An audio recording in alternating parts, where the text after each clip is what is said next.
कक्षा 9वीं का लोक भारती पन्ना नंबर 8 पे पूरक पठन है कबीर। उसका आज हम अध्ययन करने वाले हैं। पहले इसको हम अच्छी तरह से लेखक का हम परिचय देखेंगे और इस गद्य में क्या दिया हुआ है वह हम देखेंगे। पहले हम इसको अच्छी तरह से पढ़ेंगे। पन्ना नंबर 8 पे पाठ 3 कबीर हजारी प्रसाद द्विवेदी पूरक पठन। जन्म 19 अगस्त 1907 दुबई का छपरा बलिया उत्तर प्रदेश। मृत्यु 19 मई 1979 उत्तर प्रदेश। द्विवेदी हिंदी के शीर्षस्थ साहित्यकारों में से एक हैं। आप उच्च कोटि के निबंधकार, उपन्यासकार, आलोचक, चिंतक एवं शोधकर्ता हैं। प्रमुख कृतियाँ: अशोक के फूल, कल्पलता, निबंध, बाणभट्ट की आत्मकथा, चारु चंद्रलेख, पुनर्नवा, उपन्यास, कबीर, हिंदी साहित्य की भूमिका, मेघदूत एवं पुरानी कहानी आदि, आलोचना और साहित्य इतिहास। अब इस गद्य में क्या है? आलोचना किसी विषय वस्तु के लक्ष्य को ध्यान में रखते हुए उसके गुण दोष एवं उपयुक्तता का विवेचन करने वाली विधा आलोचना है। प्रस्तुत पाठ में द्विवेदी जी ने संत कबीर के व्यक्तित्व, उनके उपदेश, उनकी साधना, उनके स्वभाव के विभिन्न गुणों को बड़े ही रोचक ढंग से स्पष्ट किया है। हम इसको पढ़ना शुरू करेंगे बच्चों। हिंदी साहित्य के हजार वर्षों के इतिहास में कबीर जैसा व्यक्तित्व लेकर कोई लेखक उत्पन्न नहीं हुआ। महिमा में यह व्यक्तित्व केवल एक ही प्रतिद्वंद्वी जानता है, तुलसीदास। प्रतिद्वंद्वी यानी स्पर्धक। परंतु तुलसीदास और कबीर के व्यक्तित्व में बड़ा अंतर था। यद्यपि दोनों ही भक्त थे, परंतु दोनों स्वभाव, संस्कार और दृष्टिकोण में एकदम भिन्न थे। मस्ती, पकड़ाना स्वभाव और सब कुछ झाड़ फटकार कर चल देने वाले तेज ने कबीर को हिंदी साहित्य का अद्वितीय व्यक्ति बना दिया है। उनकी वाणी में सब कुछ को पाकर उनका सर्वजयी व्यक्तित्व विराजता रहता है। उसी ने कबीर की वाणी में अनन्य साधारण जीवन रस भर दिया है। कबीर की वाणी का अनुसरण नहीं हो सकता। अनुसरण करने की सभी चेष्टाएं व्यर्थ सिद्ध हुई हैं। कबीरदास की वाणी वह लता है जो योग के क्षेत्र में भक्ति का बीज पड़ने से अंकुरित हुई थी। उन दिनों उत्तर के हठ योगियों और दक्षिण के भक्तों में मौलिक अंतर था। एक टूट जाता था पर झुकता न था, दूसरा झुक जाता था पर टूटता न था। एक के लिए समाज की ऊंच नीच भावना मजाक और आक्रमण का विषय था, दूसरी के लिए मर्यादा और स्फूर्ति का। संसार में भटकते हुए जीवों को देखकर करुणा के अश्रु से वे कातर नहीं हो आते थे, बल्कि और भी कठोर होकर उसे फटकार बताते थे। वे सर्व जगत के पाप को अपने ऊपर लेने की वांछा से ही विचलित नहीं हो पड़ते थे, बल्कि और भी कठोर और भी शुष्क होकर सूरत और वीरत का उपदेश देते थे। संसार में भरमने वालों पर दया कैसी, मुक्ति के मार्ग में अग्रसर होने वालों को आराम कहाँ। कर्म की रेख पर मेघ न मार सका तो संत कैसा। ज्ञान का गेंद कर सुरत का दंड कर, खेल चौगान मैदान माही। ज्ञान का गेंद कर सुरत का दंड कर, खेल चौगान मैदान माही। जगत का भरमना छोड़ दे बालके, आए जा भेष भगवंत पाही। जगत का भरमना छोड़ दे बालके, आए जा भेष भगवंत पाही। अखड़ता कबीरदास का सर्वप्रधान गुण है। जब वे अवधूत या योगी को संबोधन करते हैं तभी उनकी अखड़ता पूरे चढ़ाव पर होती है। वे योग के विकट रूपों का अवतरण करते हैं। गगन और पवन की पहली बुझाते रहते हैं। शून्य और सहज का रहस्य पूछते रहते हैं। द्वैत और अद्वैत के सत्व की चर्चा करते रहते हैं। अवधू अक्षरहु सो न्यारा, जो तुम पावना गगन चढ़ाओ गुफा में बासा। अवधू अक्षरहु सो न्यारा, जो तुम पवना गगन चढ़ाओ गुफा में बासा। गगना पवना दोनों बिनसे, कहें गया जोग तुम्हारा। गगना मध्य ज्योति छलके, पानी मध्य तारा। गगना मध्य ज्योति छलके, पानी मध्य तारा। घटिके नीर विनसिने तारा, निकरी गयो के ही द्वारा। घटिके नीर विनसिने तारा, निकरी गयो के ही द्वारा। यहाँ तक हम आज अध्ययन करेंगे। तो पहले हम कबीरदास जी का शेष में परिचय देखेंगे। उसके पहले ये जो पूरक पठन है हजारी प्रसाद द्विवेदी लिखित कबीरदास या कबीर, इसकी आलोचना यह विधा है। आलोचना किसे कहते हैं? आलोचना यानी क्या? तो आलोचना उसे कहते हैं कि गुण दोष को उजागर करना, किसी के भी गुण दोष को, या किताब की ऊपर या व्यक्ति के ऊपर जो उसके अंदर गुण है, दोष है, उनको उजागर करना, सामने लाना, प्रकट कराना, तो यह आलोचना है। तो उसी प्रकार की आलोचना कबीरदास जी की यहाँ लेखक के द्वारा करने का प्रयास किया है। कबीर कौन थे? तो कबीर सत्य के जिज्ञासु थे।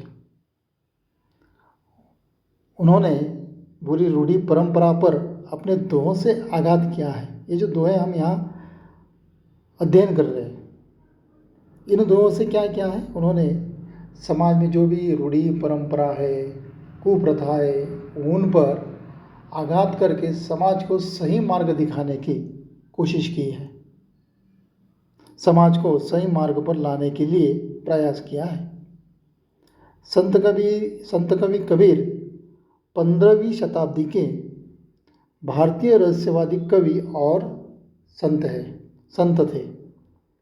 वे हिंदी साहित्य के भक्तिकालीन युग में ज्ञानाश्रयी निर्गुण शाखा की काव्यधारा के मुख्य प्रवर्तक हैं। उनका जन्म 1455 में यानी 1398 ईसाई में वाराणसी उत्तर प्रदेश में हुआ, और उनकी जो मृत्यु है वह विक्रमी संवत 1551 यानी सन 1494 में उनकी मृत्यु हुई।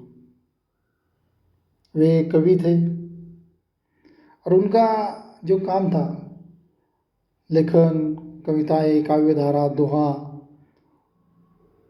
ये तो है, लेकिन अपना पेट पालने के लिए वो क्या करते थे?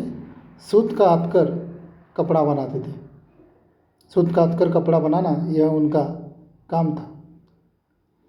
वैसे तो कबीरदास के जन्म के बारे में बहुत सारे मतांतर हैं। कोई कहते हैं कि यह मुस्लिम थे, कोई कहते हैं कि मुस्लिम होकर इन्होंने हिंदू धर्म की और इनका वह आकृष्ट हुए। अनेक प्रकार के मतांतर हैं, लेकिन इनका जो जन्म है वह जन्म ऐसा कहा जाता है कि काशी में एक लहरतारा तालाब है। उस तालाब में कमल के मनोहरी पुष्प के ऊपर यह बालक दिखाई दिया और इस बालक को नीरू नाम के एक व्यक्ति ने देखा और उसको अपने घर लेकर गया और उसका पालन पोषण किया कि जो मुस्लिम था।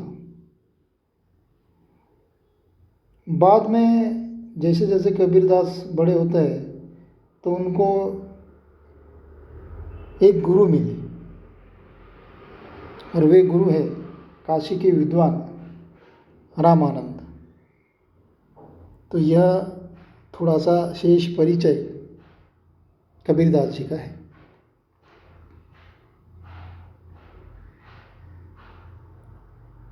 कबीरदास और तुलसीदास यह समकालीन कवि थे। कबीरदास का जो स्वभाव था वह स्वभाव फक्कड़ाना, मस्त, यानी जो हो गया सो हो गया, मस्त यानी जो हो गया सो हो गया, जो होगा वो देखा जाएगा। कल गया गया, कल की मुझे चिंता नहीं है और कल की भी मुझे चिंता नहीं है। आज वर्तमान युग में जीने की महत्वाकांक्षा। जो कुछ गलत है, जो कुछ गलत कर रहा है उसको क्या करते थे, वह उसके मुंह पर बोल देते थे। वो किसी को डरते नहीं थे, डर उनके मन में कभी नहीं था। झाड़ फटकार कर बोल देते थे कि तू गलत कर रहा है, तेरा ये सही नहीं है, निकल जाए यहाँ से। इस प्रकार से वो उनका फटकार कर बोलते थे। लेकिन बुद्धि तो बहुत तेज थी और इसलिए हिंदी साहित्य का वे एक अद्वितीय व्यक्ति उन्हें बना दिया। ऐसा कुछ निर्माण उन्होंने अपने लेखन द्वारा किया कि वे संत बन गए। और उनकी जो वाणी थी उस वाणी में एक पकड़ थी। जब वे बोलते थे या लिखते थे, दोहा जब रचते थे तो वह बहुत मीठा या मधुर लगता था। और इसी वाणी की वजह से वह अनन्य साधारण बन गए।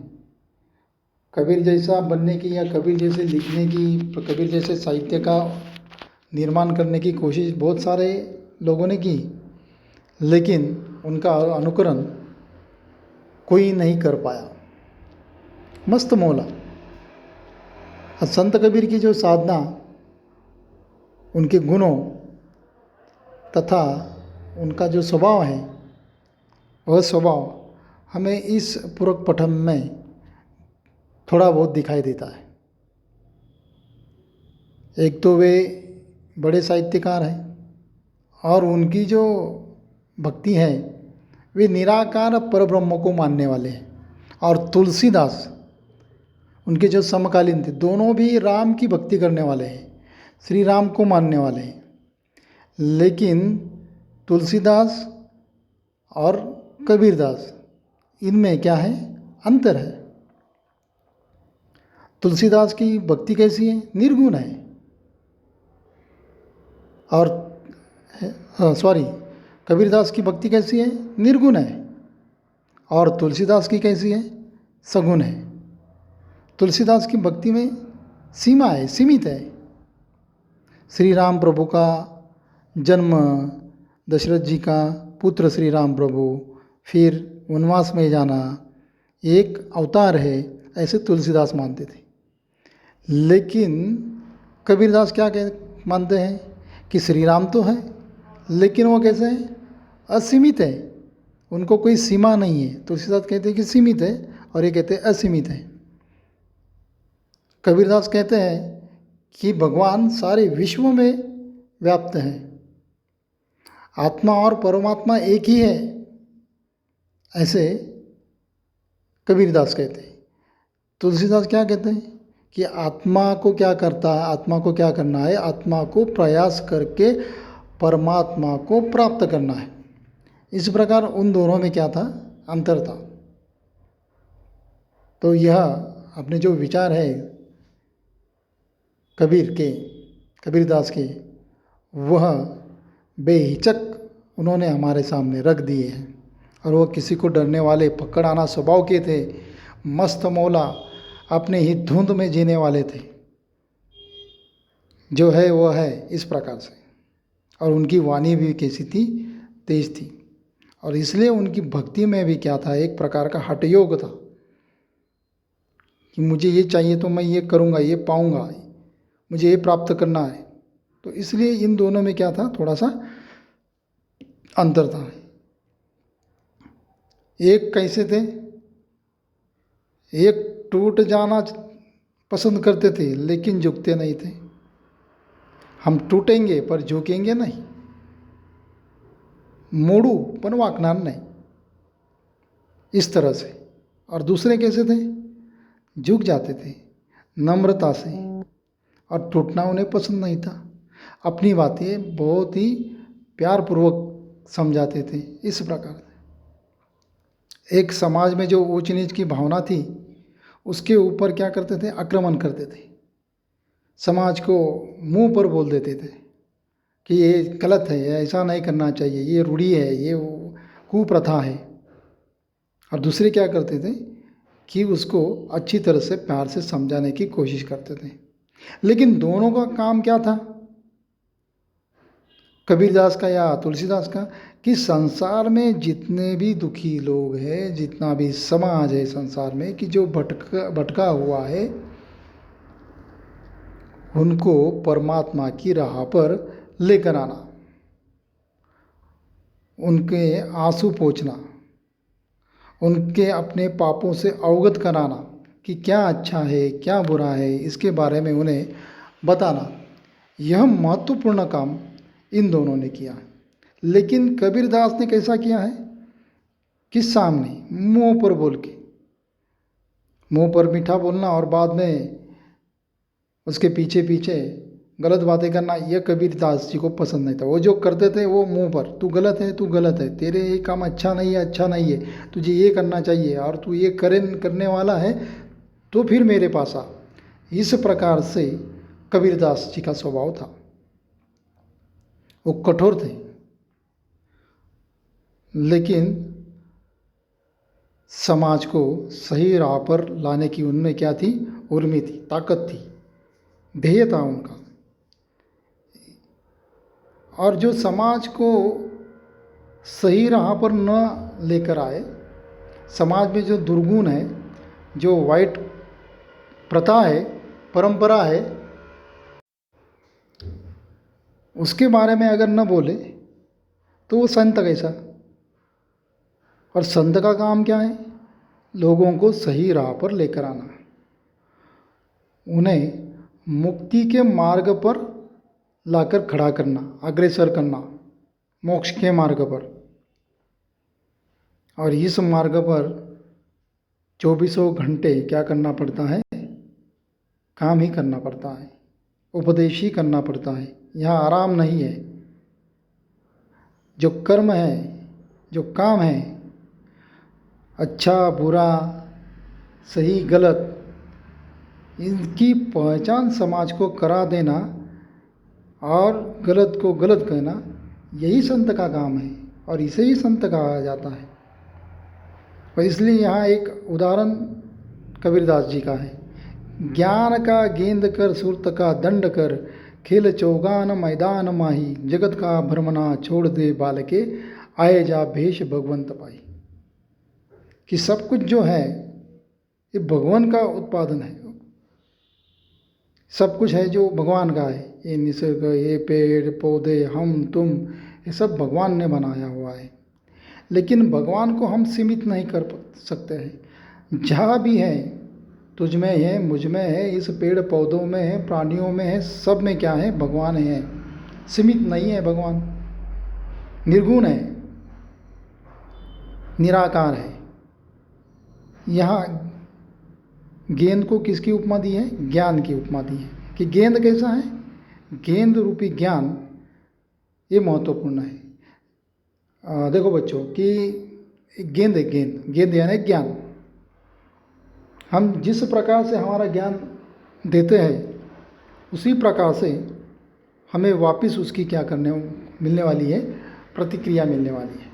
जिस प्रकार का हम बोलने वाले हैं उस प्रकार से प्रतिक्रिया हमें मिलने वाली। कि जैसे कि ये गेंद है, ज्ञान का गेंद, अगर हम सामने वाली जो दीवार है उस पर फेंकेंगे ज़ोर से, अगर ज़ोर से फेंकेंगे गेंद कैसे आएगी? वापस ज़ोर से आएगी। हम धीरे से फेंकेंगे तो धीरे से आएंगी। अगर हमारे मन में प्रामाणिकता से, सत्यवाद पर अगर हम चलने वाले हैं तो लोग भी हमारे तरफ कैसे देखेंगे? हाँ, अच्छा इंसान है, हमारे तरफ आकृष्ट हो जाएंगे। तो उस प्रकार से ये जो ज्ञान का गेंद है इसको मैदान में लेकर जाना है। यानी मैदान यानी क्या? ये हमारा जीवन यही मैदान है। इसको ही मैदान की उपमा दी है कि हमारा जन्म हुआ है और मृत्यु तक हम इस मैदान में क्या कर रहे हैं? खेल रहे हैं इस ज्ञान रूपी गेंद को लेकर। और इस ज्ञान रूपी गेंद को हमें अच्छी तरह से मैदान में डट कर खेलना है और हमें क्या करना है? इस मैदान को जीतना है। यानी जीवन को अच्छी तरह से हमें जीतना होगा, हमें अच्छी तरह से जीवन जीना होगा, यह कहते हैं कबीरदास। और जगत में भ्रम में डालने वाले सब बहुत कुछ ऐसी घटनाएं होती है, बहुत कुछ है जगत में हम जिसमें भ्रम में चले जाते हैं। मेरा मेरा, ये सब कुछ मेरा है, मैं हूँ, मैं अमर हूँ, मैं मरने वाला नहीं हूँ। हम खुद को क्या करते हैं? नहीं, कल देखेंगे, चलो अगले साल जाएंगे। लेकिन अगले साल जाएंगे यह हमारी आशा हुई, लेकिन कल क्या होने वाला है, अभी दूसरे क्षण क्या होने वाला है, ये हमें मालूम नहीं है। ये हमारा भ्रम है कि हम अगले साल तक जी पाएंगे। अब भी हम डर कर बैठे हैं घरों में, स्टे एट होम। क्यों डर कर बैठे हैं घर में? बाहर कोरोना है, बाहर निकलेंगे तो क्या हो जाएगा? शायद कोरोना मुझे हो जाएगा और फिर मैं क्या करूँगा? उस तकलीफ को सह नहीं पाऊँगा, मेरा जीवन समाप्त हो जाएगा, है कि नहीं? इस प्रकार से हम डर कर बैठे मैदान से। लेकिन इस डर को, इस भ्रम को अगर हम निकाल देंगे कि हाँ चलो, अगर हम कुछ सुरक्षा को अपनाते हैं तो हम इस कोरोना से क्या करते हैं? लड़ सकते हैं। तो उसी प्रकार जीवन जब हम जीते हैं तो हमें कुछ ऐसी परिस्थिति जब आती है उसको हमने डटकर सुरक्षित तौर पर हमें उससे क्या करना है? लड़ना है। जो भ्रम है उस भ्रम को क्या करना है? छोड़ जाना है। और सत्य यही है, एक ही सत्य है, और वो सत्य है भगवान, ईश्वर, चाहे वो निर्गुण हो या सगुण हो, और उसकी तरफ ही हमें क्या करना है? जाना है। इसलिए हमें, हमारा जो आत्मा है, ये हम जो है वो खुद में हम परमात्मा है। जब हम खुद परमात्मा है तो हमें सब लोग क्या दिखाई देंगे? परमात्मा के तौर पर दिखाई देंगे। कि जिस प्रकार मुझे कांटा चुभने से तकलीफ़ होती है, उस प्रकार से कांटा अगर दूसरों को चुभ जाता है तो उसको भी तकलीफ़ होगी। जब यह विचार हमारे मन में आता है तो सबका जीवन कैसा हो सकता है? सुंदर हो सकता है।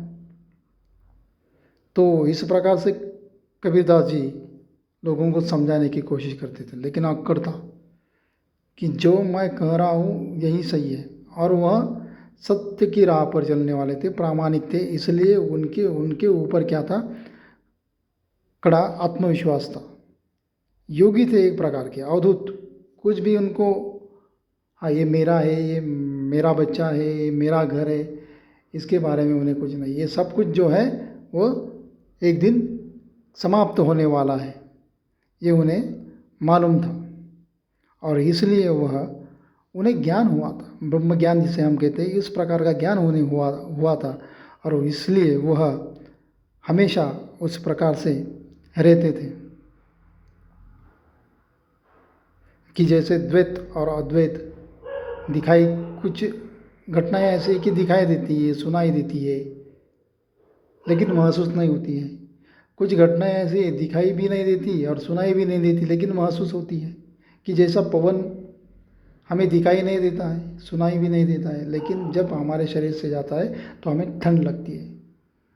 तो इस प्रकार से बिजली दिखाई देती है, बिजली के उपकरण जब हम टीवी चलाते हैं तो हम सुनते हैं, महसूस होती है क्या? नहीं। जब हम उसमें उंगली डालती है तो हमें झटका बैठता है। इस प्रकार से, तो इस प्रकार से कवि क्या कहते हैं कि अवधू अक्षर हो सो न्यारा, तो तुम पवना गगन चढ़ाओ गुफा में बासा, गगना पवना दोनों बिन से कह गया जोग तुम्हारा, गगना मध्य ज्योति छलके पानी मध्य तारा, घटिगे नीरे विनसनी तारा निकरी गयो कहीं द्वारा। कि जैसा रूप आईना होता है, आईने के सामने जब हम खड़े हो जाते हैं, कि जैसा हम दिखते हैं वैसा ही हमें दिखाते हैं आईना। कि जैसे हम अपनी जो चेहरा है, चेहरे के हाव भाव को प्रकट करते हैं, तो वैसा ही हमें सामने वो दिखाई देता है। पानी जो होता है जीवन है हमारा। पानी में अगर कौन सा भी कलर हम डाल देते हैं तो पानी उस कलर का हो जाता है। तो उसी प्रकार समाज में हमें कैसे रहना है, कहाँ हमें जाना है, कहीं कहाँ नहीं जाना है, किस प्रकार रहना है, ये किसके हाथ में है? ये हमारे हाथ में है।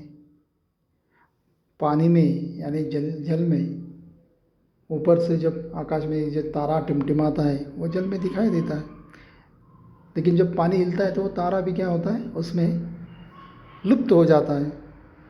तो उसी तरह से हमें क्या करना है, हमारा जीवन जीना है। तो यहाँ तक हमने पूरक पठन का ये जो भाग है, यहाँ तक हमने अध्ययन किया है। आगे का जो भाग है उस भाग में हम आगे की जो दोहा या आगे का जो पूरक पठन है वह देखने वाले हैं। इसमें जो भी कुछ आपको कठिन शब्द लगते हैं उन शब्दों को आपको खुद ढूंढना है और उसको आपको क्या करना है, अपने पर्ची में कापी में लिखना है। और आगे का जो है शेष भाग वो आपको 2-3 बार पढ़ना है, तब आपको यह पूरक पठन जो है वह समझ में आएगा। और उसी के साथ साथ आपको क्या करना है कि कबीरदास जी के जो समकालीन कवि थे तुलसीदास, इनका भी अगर आपको कहीं कुछ साहित्य मिलता है तो आपको पढ़ना है। तो बच्चों, यहाँ तक हमने आज यह पढ़ा है। उम्मीद है आपको समझ में आया होगा और आप अच्छी तरह से अध्ययन करेंगे। फिर मिलते हैं बच्चों, धन्यवाद।